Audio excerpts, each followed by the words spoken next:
ಸ್ವಾತಂತ್ರ್ಯ ನಂತರವೂ ರಾಜತ್ವ ಮತ್ತು ಸರ್ಕಾರದ ನಡುವಿನ ಹಗ್ಗಜಗ್ಗಾಟ ಅದು ರಾಜಮನೆತನಕ್ಕೆ ಒಂದು ನೋವಿನ ವಿಷಯ. Still it continues. ಅದು ಏನು ಇವತ್ತಿನವರೆಗೆ ಅದು ಕಂಟಿನ್ಯೂ ಆಗ್ತಾ ಇದೆ. ಶ್ರೀಕಂಠದತ್ತ ನರಸಿಂಹರಾಜ ಒಡೆಯರ್ ಬದುಕಿದ್ದಾಗ ಅವ್ರು ಹೇಳಿದ್ದು, ನಾನು ಬದುಕಿದ್ದಕ್ಕಿಂತ ನ್ಯಾಯಾಲಯದ ಮೆಟ್ಟಿಲುಗಳನ್ನು ಓಡಾಡಿದ್ದೆ, ಕಾಲು ಸವಿಸಿದ್ದೆ ಹೆಚ್ಚು ಅಂತ. ಅದು ಯಾಕೋ ನಮ್ಮ ರಾಜಮನೆತನದವ್ರಿಗೆ ಅದೊಂದು ಭಾಳ ಭಗವಂತ ಅದೇನು ನೋವು ಬರೆದುಬಿಟ್ಟಿದ್ದಾನೋ ನಿಜವಾಗ್ಲೂ ಅದು ಭಾಳ ನೋವಿನ ಸಂಗತಿ. ನಮಗೂ ಎಲ್ಲರಿಗೂ ನೋವಿನ ಸಂಗತಿನೇ. ನೋಡಿ 1973ರಲ್ಲಿ ಆಗಿನ ಕೇಂದ್ರ ಸರ್ಕಾರ ರಾಯಲ್ಟಿ ನಿಲ್ಲಿಸ್ಬಿಡ್ತು ಎಲ್ಲರೂ. ಹೌದು. ಜಯಚಾಮರಾಜ ಒಡೆಯರು ನಾ ದಸರಾನೇ ಮಾಡೋಕ್ಕಾಗಲ್ಲ ಅಂದ್ಬಿಟ್ರು. ಆ ಸಂದರ್ಭದಲ್ಲಿ ಜಯದೇವರಾಜ ಅರಸು, ಪಿ ವಿ ನಂಜರಾಜ ಅರಸು ಅವರು ನಮ್ಮ ಹಿರಿಯ ಇತಿಹಾಸಕಾರರು, ಮತ್ತು ಕನ್ನಡ ಕ್ರಾಂತಿ ದಳ ಅಂತ ಮೈಸೂರಲ್ಲಿ ಸ್ಥಾಪನೆ ಮಾಡ್ಕೊಂಡಿದ್ದಂಥ ನಾಗಲಿಂಗ ಸ್ವಾಮಿ ಅವರು ಮತ್ತು ಇನ್ನೂ ಹಲವರು ಒಂದು ಗುಂಪು ಕಟ್ಕೊಂಡು ಝೂನಿಂದ ಒಂದು ಆನೆ ಬಾಡಿಗೆ ತಗೊಂಡು ಕನ್ನಡ ತಾಯಿ ಭುವನೇಶ್ವರಿಯ ಫೋಟೋ ಇಟ್ಕೊಂಡು ಒಂದು 4 ಡೊಳ್ಳು ಕುಣಿತ ಮತ್ತು ಕೋಲಾಟ ಮತ್ತು ವೀರಭದ್ರ ಕುಣಿತ ಒಂದು ಸಣ್ಣ ಗುಂಪು ಕಟ್ಕೊಂಡು ಒಂದು ಮೆರವಣಿಗೆ ಮಾಡಿ ದಸರಾ ಮಾಡಿದ್ರು. ದಸರಾ ನಿಲ್ಲಬಾರ್ದು. ಅದು ಮೊದಲನೇ ಸಲ ಅನ್ಸುತ್ತೆ. ರಾಜನ ದಸರೆ ನಿಂತು ಪ್ರಜೆಗಳ ದಸರೆ ಶುರುವಾಗಿದ್ದು ಹೀಗೆ. ಆಗ ಮುಖ್ಯಮಂತ್ರಿಗಳಾಗಿದ್ದಂಥ ದೇವರಾಜ ಅರಸು ಅವ್ರಿಗೆ ಇದನ್ನು ಗಮನಕ್ಕೆ ತಂದು ಇದು ನಿಲ್ಲಬಾರ್ದು, ಶ್ರೇಯಸ್ಸಲ್ಲ ನಾಡಿಗೆ ಅಂತ. ಆಗ ಅವರು 74ರಲ್ಲಿ ನಾಡಹಬ್ಬ ಅಂತ ಅನೌನ್ಸ್ ಮಾಡಿದ್ರು. ಆವತ್ತಿಂದ ನಾಡಹಬ್ಬ ಇವತ್ತಿಗೆ ನಡ್ಕೊಂಬಂದಿದೆ. 51 ವರ್ಷ ಆಯಿತು. ಅಂದರೆ ಅಷ್ಟು ನೋವು ತಿಂದಿದ್ದಾರೆ ಪ್ರತಿಯೊಬ್ಬ ರಾಜ ಮಹಾರಾಜನು. ಅಷ್ಟು ನೋವು ತಿಂದು ಇಷ್ಟೆಲ್ಲ ಇವರು ಕೊಟ್ಟು, ಇಷ್ಟೆಲ್ಲ ಇವರು ಸರ್ಕಾರಕ್ಕೆ ಉಚಿತವಾಗಿ ಕೊಟ್ಟು, ಎಲ್ಲ ಸವಲತ್ತುಗಳನ್ನು ಕೊಟ್ಟರು ಸರ್ಕಾರಕ್ಕೆ. ಅದೇನೋ ಮಹಾರಾಜರಿಗೆ ಸ್ವಾತಂತ್ರ್ಯ ಮುಂಚೆಯಿಂದನೂ ಇದೇ ರೀತಿಯಾದಂಥ ನೋವುಗಳನ್ನು ತಿಂದಿದ್ದಾರೆ, ಸ್ವತಂತ್ರ ಆದಮೇಲೂ ಇದೇ ರೀತಿಯಾದಂಥ ನೋವುಗಳನ್ನು ತಿಂದಿದ್ದಾರೆ. ಬಟ್ ಒಂದು ಸಾರ್ಥಕ ಜೀವನ, ಒಬ್ಬ ನಾಯಕನ, ಒಬ್ಬ ರಾಜನ ಸಾರ್ಥಕ ಜೀವನ ಏನು ಅಂತ ನೋಡಿದ್ರೆ ಬಹುಶಃ ಮೈಸೂರು ಮನೆತನದ ಅರಸರನ್ನು ನೋಡಿದ್ರೆ ಗೊತ್ತಾಗತ್ತೆ ಅಂತ ಅನ್ಸುತ್ತೆ. ಸಾರ್ಥಕ್ಯ ಅನ್ನೋದಕ್ಕೆ ಏನರ್ಥ ಅಂತ, ಸಾರ್ಥಕ ಬದುಕು ಅನ್ನೋದೇನು. ಧರ್ಮೇಂದ್ರ ಅವರೇ, ಒಂದು ತೆಗಳಿಕೆಯ ಪ್ರಶ್ನೆಯನ್ನು ನಿಮ್ಮನ್ನು ಕೇಳಿಬಿಡ್ತೀನಿ ನಾನು ಮೈಸೂರು ಅರಸರ ವಿಷಯದಲ್ಲಿ. ಇವತ್ತು ಎಲ್ಲವೂ ರಾಜಕೀಯ ಇಲ್ಲದೆ ಯಾವುದೂ ಇಲ್ಲ. ಎಲ್ಲವನ್ನೂ ತಮ್ಮ ಮೂಗಿನ ನೇರಕ್ಕೆ ನೋಡಿಕೊಂಡು ಅದೇ ಸತ್ಯ ಅಂತ ವಾದ ಮಾಡಿ ಎದುರುಗಡೆ ಒಪ್ಪದೇ ಇದ್ದರೆ ಅವನನ್ನೂ ತೆಗಳಿ ಜೊತೆಗೆ ವಿಷಯವನ್ನು ತೆಗಳ್ಬಿಡ್ತಾರೆ, ಸತ್ಯನ ಒಪ್ಕೊಳ್ಳೋದಿಲ್ಲ. ಮೈಸೂರು ಅರಸರ ವಿಷಯದಲ್ಲಿ ಇವರು ಯುದ್ಧನೇ ಮಾಡದೇ ಇರೋರು, ಇವರು ಏನು ಬ್ರಿಟಿಷರಿಗೆ ಹೆದರ್ಕೊಂಡು ಬದುಕಿದವರು, ಇವರನ್ನು ನಾವೇನು ಗೌರವಿಸೋದು ಅಂತ ಬಹಳ ಜನ ಮಾತಾಡ್ತಾರೆ. ಅದಕ್ಕೆ ನಿಮ್ಮ ಉತ್ತರ ಏನು? ಅವ್ರಿಗೆ ಇತಿಹಾಸದ ಅರಿವಿಲ್ಲ. ಅವ್ರಿಗೆ ಇತಿಹಾಸದ ಅರಿವಿಲ್ಲ, ಯುದ್ಧದ ಭೀಕರತೆ ಅರಿವಿಲ್ಲ. ಯುದ್ಧ ಮಾಡಿದರೆ ಮಹಾರಾಜ 3ನೇ ಕೃಷ್ಣರಾಜ ಒಡೆಯರೇ ತಗೊಳ್ಳಿ, ಬ್ರಿಟಿಷರ ಆಶ್ರಯಕ್ಕೆ ಬಂದವರು ಅವರೇನೆ. ಬ್ರಿಟಿಷರ ಆಶ್ರಯಕ್ಕೆ ಇವರು ಬಂದಾಗ ಇವರ ಕಾಂಟೆಂಪ್ರರಿಯಾಗಿ ದೋಂಡಿಯಾವಾಗಿ ಯುದ್ಧ ಮಾಡ್ದ ಬ್ರಿಟಿಷರ ವಿರುದ್ಧ. 5 ವರ್ಷಕ್ಕೆ ಅವನನ್ನು ತೀರಿಸಿದ್ರು. ದೋಂಡಿಯಾವಾಗಂದು ಒಂದು ಪ್ರತಿಮೆ ಮಾಡಿ ಇವತ್ತು ನಾವು ನೆನೆಸ್ಕೊತೀವಿ, ಮುಗೀತಲ್ಲಿಗೆ. ದೋಂಡಿಯಾವಾಗಂದು ಮುಗೀತು. ಆಂಗ್ಲೋ ಮರಾಠ ವಾರ ಆಯಿತು, ಅವ್ರನ್ನ ಮುಗಿಸಿದ್ರು. ಆಂಗ್ಲೋ ಕೂರ್ಗ್ ವಾರ್ಗ್ ಆಯಿತು, ಅವ್ರನ್ನ ಮುಗಿಸಿದ್ರು. ರಾಣಿ ಚೆನ್ನಮ್ಮನವ್ರನ್ನ ಮುಗಿಸಿದ್ರು. ಝಾನ್ಸಿ ಕಿ ರಾಣಿನ ಮುಗಿಸಿದ್ರು. 1857 ಒಳಗೆ ನಾನು ಹೇಳ್ತಾ ಇರೋದು. 1857 ಮೊದಲ ಸ್ವಾತಂತ್ರ್ಯ ದಂಗೆ ಏನಾಯಿತು, ಮೊದಲ ಸ್ವಾತಂತ್ರ್ಯ ಸಂಗ್ರಾಮ ಏನಾಯಿತು, ಅದಕ್ಕೆ ಮುಂಚೆ ನಮ್ಮ ವೀರ ವನಿತೆಯರು ರಾಣಿ ಚೆನ್ನಮ್ಮ, ರಾಣಿ ಝಾನ್ಸಿ ಕಿ ರಾಣಿ ಲಕ್ಷ್ಮೀಬಾಯಿ ಅವರು, ಕೂರ್ಗ್ ವಾರು, ಮರಾಠ ಅಂತ ಇದು ಮೈಠಿ ಮರಾಠ ಕಿಂಗ್ಡಮ್ಮು ಎಲ್ಲನೂ ತೀರಿಸ್ಬಿಟ್ರಲ್ಲ ಇವರು ಬ್ರಿಟಿಷ್ನವರು. ಯಾರು ನೋಡಿಸಿದ್ದಾರೆ ಇವತ್ತು? ಆದರೆ ಉಳ್ಕೊಂಡಿರೋರು ಇವತ್ತು ಯಾರು? ಮಹಾರಾಜರು ಬ್ರಿಟಿಷರ ಆಶ್ರಯದಲ್ಲಿದ್ದರು ಅಂತ ಇವರೆಲ್ಲ ಬ್ರಿಟಿಷರಿಗೆ ಹಂಚ್ಕೊಂಡು ಬದುಕರು ಅಂತ. ಮಹಾರಾಜರು ಯುದ್ಧ ಮಾಡಿದ್ದೆ 1800ರಿಂದ ನಾವು ಮೈಸೂರಿನ ಮಹಾರಾಜರು ಯುರೋಪಿನ ಜನರ ಸಮಕ್ಕೆ ಯೋಚನೆ ಮಾಡಿದ್ದೀವಿ. ಅಷ್ಟು ಪುರೋಗಾಮಿಗಳಾಗಿ ಯೋಚನೆ ಮಾಡಿದ್ದೀವಿ. ಅಷ್ಟು ಥಿಂಕಿಂಗನ್ನು ನಾವು ಅಳವಡಿಸ್ಕೊಂಡಿದ್ದಕ್ಕೆ ಇವತ್ತು ನಾವು ಈ ರೀತಿಯಾಗಿದ್ದೀವಿ. ನಾವು ಯುದ್ಧ ಮಾಡಿದ್ದು ಯಾರ ವಿರುದ್ಧ? ಅಸ್ಪೃಶ್ಯತೆ ವಿರುದ್ಧ, ಅನಕ್ಷರತೆ ವಿರುದ್ಧ, ಜಾತಿಯ ವಿರುದ್ಧ, ಧರ್ಮದ ವಿರುದ್ಧ. ಆಯಿತಾ?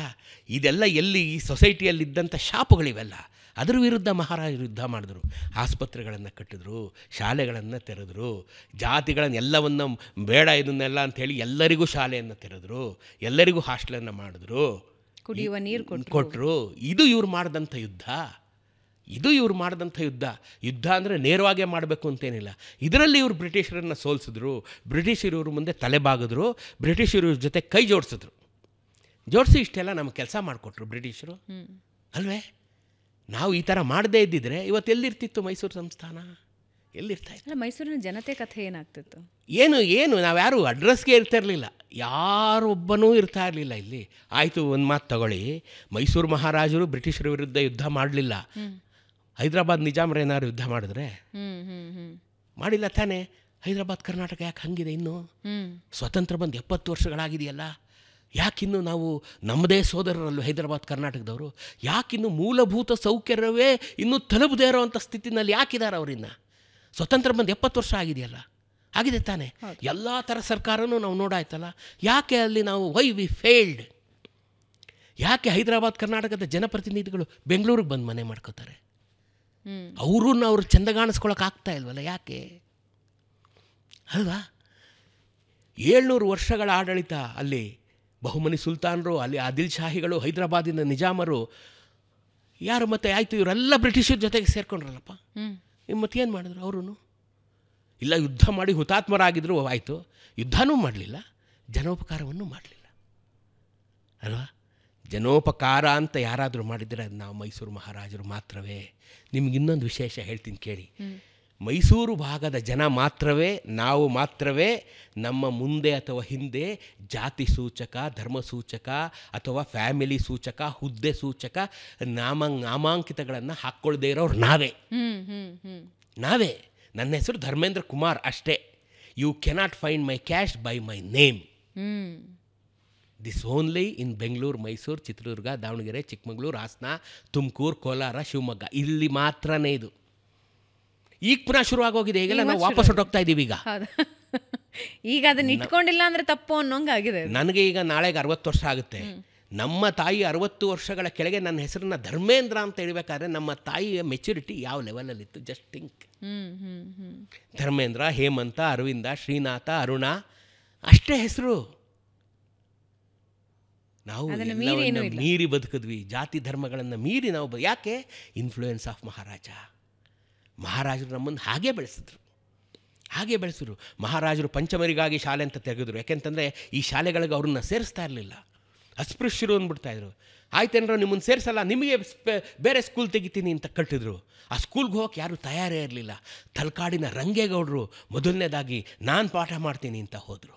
ಅದನ್ನು ನೋಡಿದಂಥ ಸೋಮನಹಳ್ಳಿ ಮಲ್ಲಯ್ಯನವರು ಅವ್ರಿಗೆ ಹಾಸ್ಟೆಲ್ ತೆಗೆದ್ರು. ಯಾರು ಸೋಮನಹಳ್ಳಿ ಮಲ್ಲಯ್ಯನ ಹೇಳಿ? ನಮ್ಮ SM ಕೃಷ್ಣ ಅವ್ರ ತಂದೆ ಹಾಸ್ಟೆಲ್ ತೆಗೆದ್ರು ಅವ್ರಿಗೋಸ್ಕರ. ಇವತ್ತು ಅದು ಭಾಳ ಸರಳವಾಗಿ ಕಾಣ್ಬೋದು.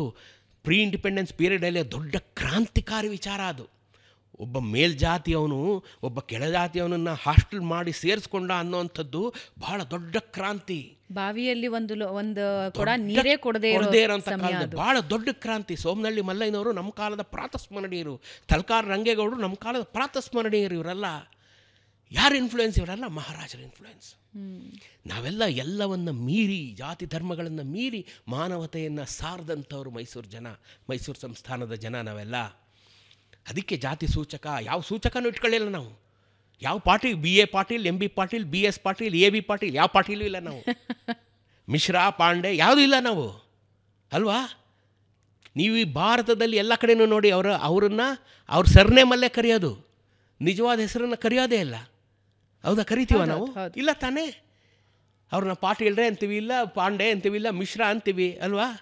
ದ್ವಿವೇದಿ, ತ್ರಿವೇದಿ ಅಂತೀವಿ. ಹೌದಾ? ಅವನ ಹೆಸರೇ ಗೊತ್ತಿರಲ್ಲ, AB ತ್ರಿವೇದಿ ಅಂದ್ಬಿಡ್ತೀವಿ ಅಲ್ವಾ? ಅದ್ರ ಮೇಲೆ ಅವನ ಗೌರವ ನಿರ್ಧಾರ ಆಗುತ್ತೆ ಆ ಕಡೆಗೆಲ್ಲ. ಮೈಸೂರಲ್ಲಿ ಹಂಗಿರಲಿಲ್ಲ ಆಗ. ಮೈಸೂರಿನಲ್ಲಿ ನೀನು ವಿದ್ಯಾವಂತ ಆಗಿರಬೇಕು. ರಂಗಾಚಾರ್ಲು 1881ರಲ್ಲಿ ಮೊದಲ ಚುನಾವಣೆ ಮಾಡಿದಾಗ ಒಂದೇ ಕಂಡೀಷನ್ ಇತ್ತು, voter should be A literate.